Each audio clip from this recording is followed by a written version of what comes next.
অগ্নিকুণ্ড গ্রামে সন্ধ্যা নেমে এসেছে ভারী হয়ে। আকাশটা কোনো অজানা অভিমানে কালো মেঘে ছেয়ে গেছে।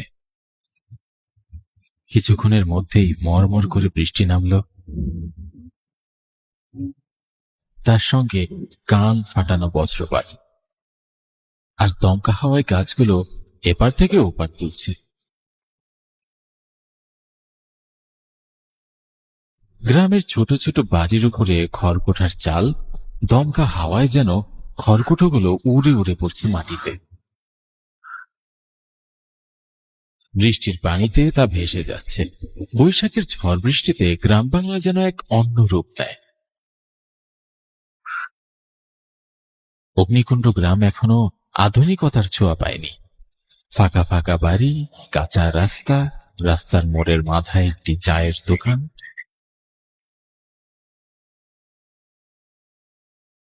গ্রামের লোকজন সে দোকানেই চায়ের আড্ডা বসায়। সন্ধ্যায় তো চায়ের আড্ডা আরো জমে যায়। এদিকে নিতাই কাকা অপেক্ষায় আছে কখন বৃষ্টি ছাড়বে আর তিনি এই চায়ের আড্ডায় গিয়ে বসবে।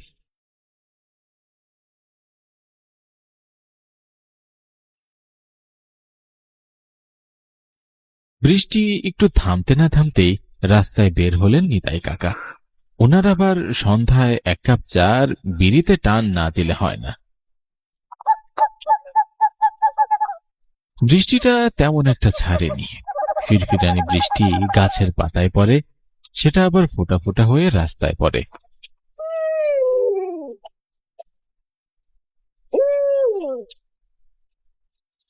রাস্তা দিয়ে ছাতা হাতে নিতাই কাকা রওনা দিয়েছে পরাণ কাকার চায়ের দোকানে। চায়ের দোকানে লণ্ঠন জ্বালিয়ে পরাণ কাকা চা বানাচ্ছে। সেখানে আগে থেকেই লোকজন চা খাচ্ছিলেন। দোকানের সামনে দিয়ে দু একজন লোক ছাতা নিয়ে যাচ্ছে।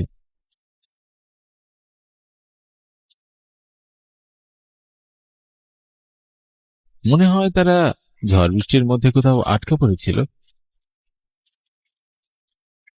এখন বৃষ্টি একটু ছেক দেওয়ায় কারো হাতে আবার বাজারের ব্যাগ, কেউ আবার সাইকেল নিয়ে যাচ্ছে।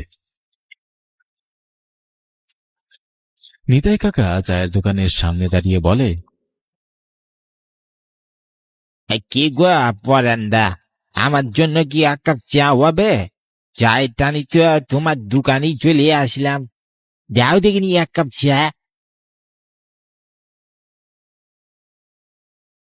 নিতাই কাকার চায়ে চুমুক দেওয়া শব্দে মনে হচ্ছে যেন তিনি অমৃত পান করছে।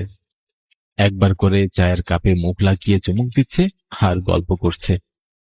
চায়ের দোকানে আগে থেকেই বসেছিল ঝন্টু আর মন্টু। ঝন্টু নিতাই কাকাকে বললেন, ও নিতাই কাকা, তুমি যেভাবে চায়ে চমক দিচ্ছ মনে হচ্ছে যে অমৃত পান করছো। আর তুমি এত বয়স্ক মানুষ, এই বৃষ্টির মধ্যে তারপরে চা খেতে এসেছ? ও তোরা বুঝবি না কোন, আমার ভাত না খেলেও চলে, তবে সন্ধ্যায় এক কাপ চা না খেলে যে আমার এই রাতটাই কাটে না। চায়ের কাপ রেখে নিতাই কাকা দেশলাইটের কাঠি জ্বালিয়ে বিড়িটা ধরালেন। বিড়িতে একটা করে টান দিচ্ছে আর মুখ ফুলিয়ে ধোঁয়া বের করে দিচ্ছে।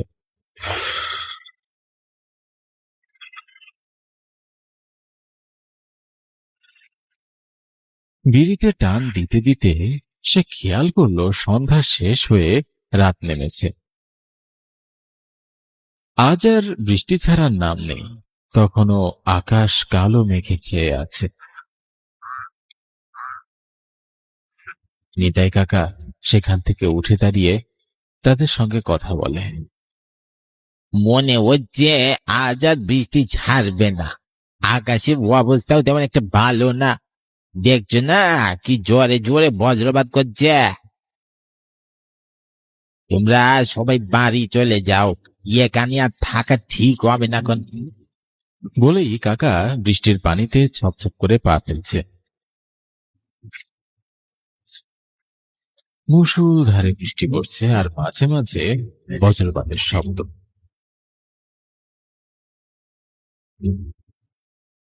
মাঝে মাঝে দমকা হাওয়া এসে কাকার হাতের লণ্ঠন নাড়া দিচ্ছে। দমকা হাওয়ায় লণ্ঠনটা নিভু নিভু করছে। কাকা বৃষ্টির মধ্যে এক মনে হেঁটে চলেছে। এমন সময় রাস্তার পাশে ঝোপের মধ্যে একটি কুটির দেখা যাচ্ছে। কুঠিরে মিটমিট করে আলোও জ্বলছে, আর সেখান থেকে নরম স্বরে ভেসে আসছে, কানাই, বৃষ্টির মধ্যে কোথায় যাচ্ছিস?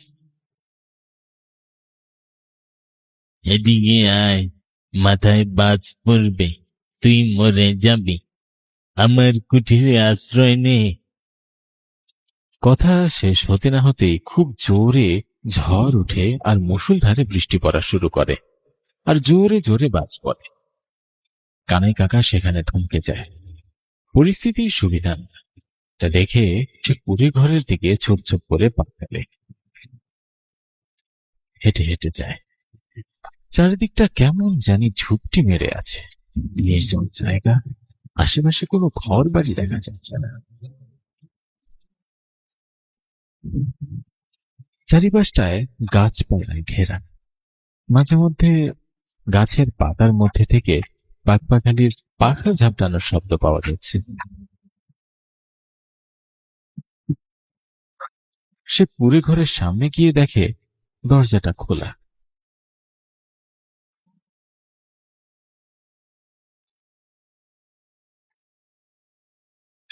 সে পুরে ঘরে ঢুকে চারিদিকটায় চোখ বুলিয়ে নেয়। সেখানে কাউকেই দেখতে পায় না নিতাই কাকা। তার মনে কৌতূহল জাগে। সে দাঁড়িয়ে একলা মনে বলে, কেউ তো নেই, এখান থেকেই তো ডাকছিল, কিন্তু কাউকে তো দেখছি না বাবু। পুরে ঘরের ভেতরে একটা লণ্ঠন জ্বলছে টিমটিম করে। ভেতরটা কেমন যেন গা ছমছমে এক পরিবেশ। বৃদ্ধ বয়স্ক কানাই কাকা একটু ভয়ে থমকে যায়। বৃষ্টির ঝড়ো হাওয়ায় কেমন একটা আতঙ্ক ভেসে বেড়াচ্ছে। বৃদ্ধ কানাই কাকা আন্দাজ করছে এখানে কিছু একটা ঘটতে চলেছে, কিন্তু কি সেটা তার অজানা। কিছুক্ষণ পর আবারও তার কানে ভেসে আসছে, কিরে নিতাই, এসেছিস? হ্যাঁ,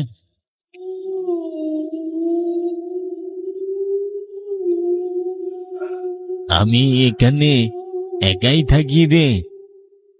কানাই কাকার ভেতরে একটা অজানা রহস্য নাড়া দিতে শুরু করে।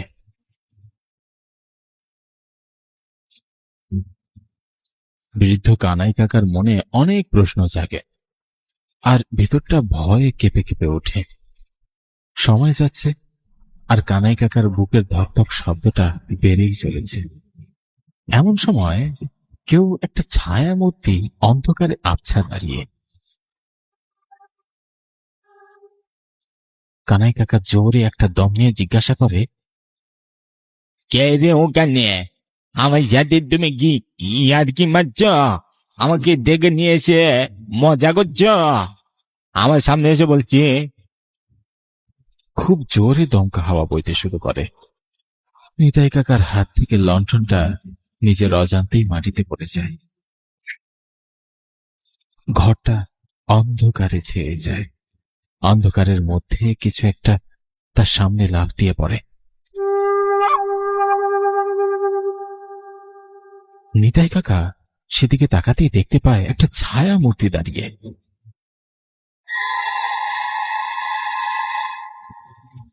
অন্ধকারে চোখ দুটো মিটমিট করে জ্বলছে। বাহিরে বিদ্যুৎ চমকানোর আলোতে খানিকটা সেই বিভৎস চেহারার ছায়া মূর্তিটাকে দেখা যাচ্ছে। একটা কাঁচা মুরগি হাতে সে বড় বড় দাঁত বের করে কড়মড় করে কামড় দিচ্ছে।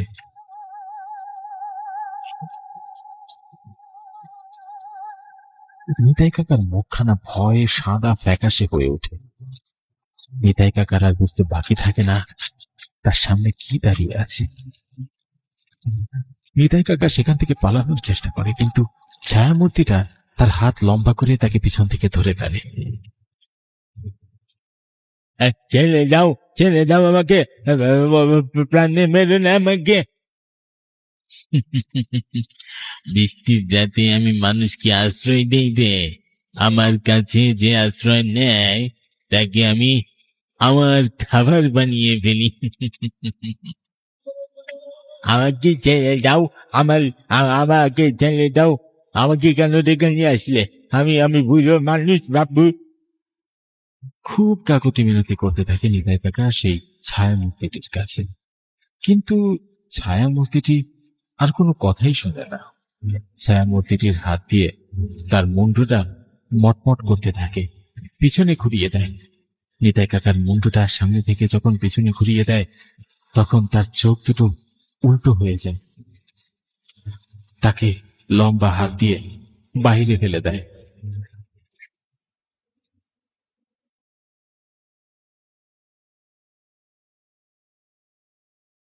কাদামাটির উপরে নিতাই কাকার নিথর দেহটি পড়ে আছে। তাকে ঘিরে গ্রামের লোকজন নানান কথা বলছে। কেউ বলছে গতকাল বজ্রপাতে নিতাই কাকার মৃত্যু হয়েছে, তো কেউ বলছে অন্য কিছু। গ্রামের লোকের কাছে কাকার মৃত্যুটা একটা রহস্য। আমার কাছে তো ভালো ঠেকছে না, তোমরা যেটাই কও আমার মনে হইতাছে কানাইটার মৃত্যু এমনি এমনি হয় নাই। এই জায়গাটা খুব একটা ভালো না। আবার ফিরে এসেছে সেই বৈশাখের আতঙ্ক। তোমরা দেখতেছ না কাকার গাড়টা কেমন মটকানো? আগের বৈশাখ মাসে 2টা লাশ পাওয়া গেছে এখানে। ওই 2টা লাশেরও একই রকম ঘাড় মটকানো ছিল। পরাণ কাকার কথায় গ্রামের সবার মধ্যে একটা আতঙ্ক ছড়িয়ে পড়ে। সবার চোখেই একটা ভয়ের ছাপ ফুটে ওঠে।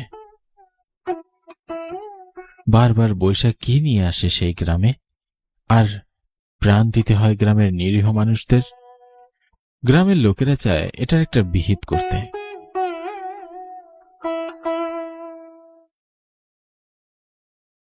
কাকার নিথর দেহখান শুকনো কাঠ দ্বারা চিতায় পুড়ছে। কটকট করে শব্দ বেরিয়ে আসছে চিতার মধ্য থেকে। মনে হচ্ছে কাকার শরীর থেকে হাড়গুলো খুলে খুলে পড়ছে, রগগুলো পটপট করে ছিঁড়ে যাচ্ছে। গ্রামের লোকজনরা নীরবে দাঁড়িয়ে দেখছে। আর পরাণ কাকা তখন বলে ওঠে, আজ থেকে সন্ধ্যায় চায়ের আড্ডা আর জমে উঠবে না। নিতাই কাকা গল্পে আর ছন্দে মেতে তুলতেন চায়ের আড্ডা। আজ থেকে সেটা আর হবে না। সব যেন চিতার আগুনের সাথে মিশে গেল। চায়ের আড্ডায় যারা বসে থাকতেন তাদের মুখখানা একেবারে মলিন হয়ে গেছে।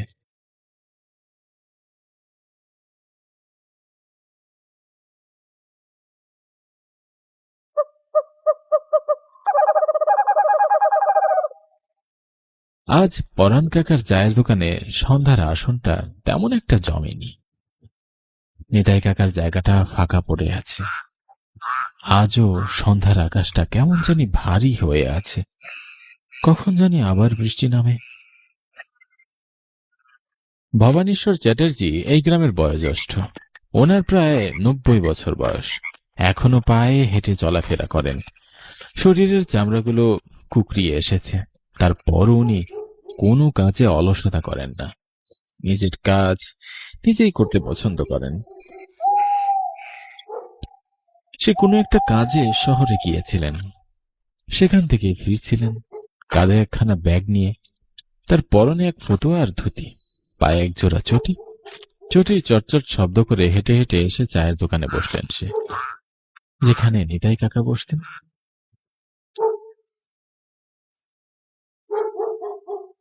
তিনি তাদেরকে বললেন, কি গো ছেলে ছোকরারা, কি খবর তোদের? দেখছিস না আকাশে কালো মেঘে ছড়িয়ে পড়েছে, তারপর তোরা চায়ের দোকানে কি করছিস? হ্যাঁ, কি আর করবো বড় দাদু, আমাদের মনটা তেমন একটা ভালো নেই। তা তুমি কোথা থেকে আসছো দাদু? আমি সেই 7 সকালে শহরে গিয়েছিলাম। 1টা বাজে, দেখ না ফিরতে ফিরতে সন্ধ্যা হয়ে গেল। তাই ভাবলাম তোদের দোকানে একটু চায়ের আড্ডাতে বসি, তারপর না হয় বাড়ি ফিরবো। কিন্তু তোদের মন ভালো নেই কেন রে? এই বয়সে ফুরফুরে মন রাখতে হয় রে। প্রতিদিনের চায়ের আড্ডাতে এই সময় নিতাই কাকা থাকতেন, আজ যে নিতাই কাকা আর থাকবেন না। কেন রে ছোকরারা, আজ থাকবেন না কেন? কি হয়েছে নিতাইয়ের?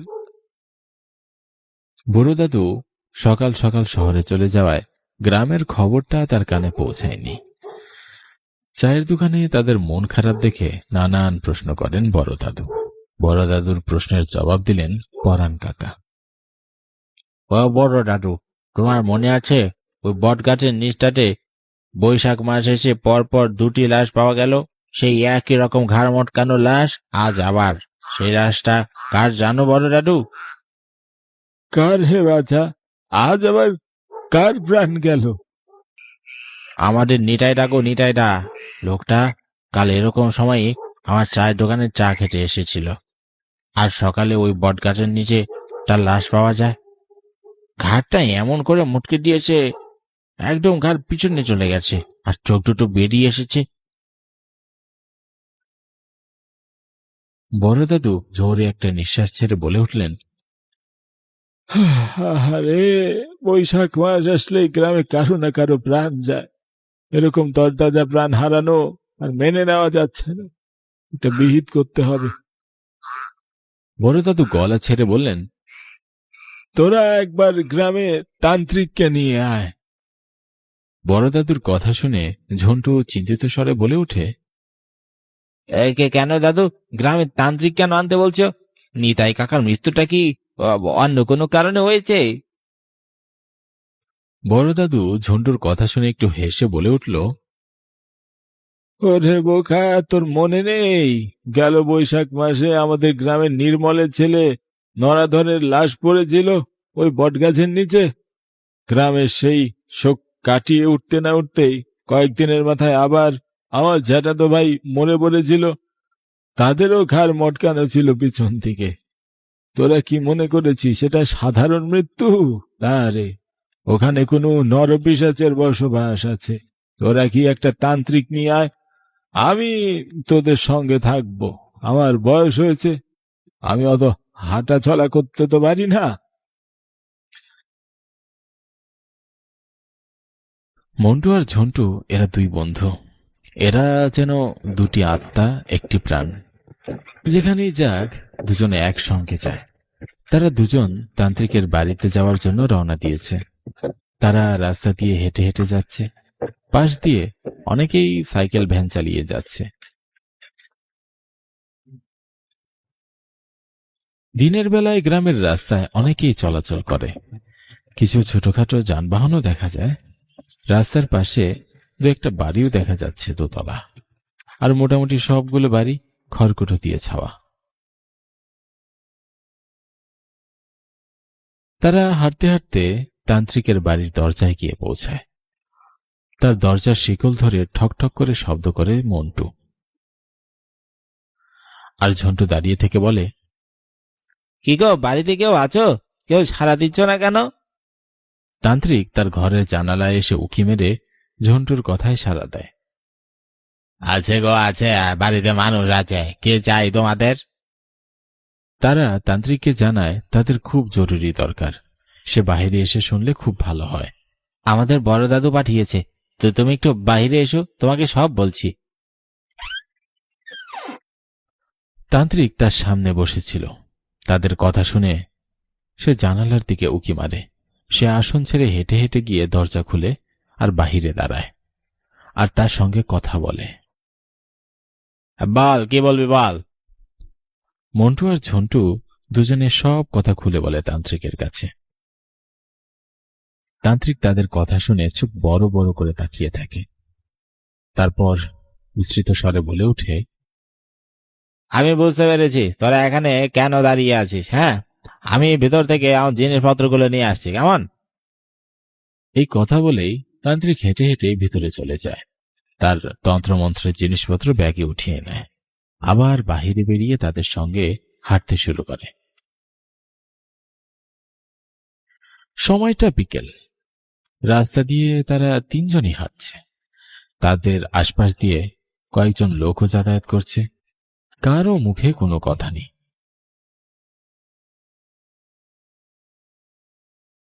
দেখো তো তান্ত্রিক মশাই, তোমার মন্ত্র দিয়ে এখানে কি আছে যার কারণে গ্রামের লোকেরা অকালে প্রাণ হারাচ্ছে? বড় দাদুর কথা শুনে তান্ত্রিক বিড়বিড় করে মন্ত্র পড়তে শুরু করে।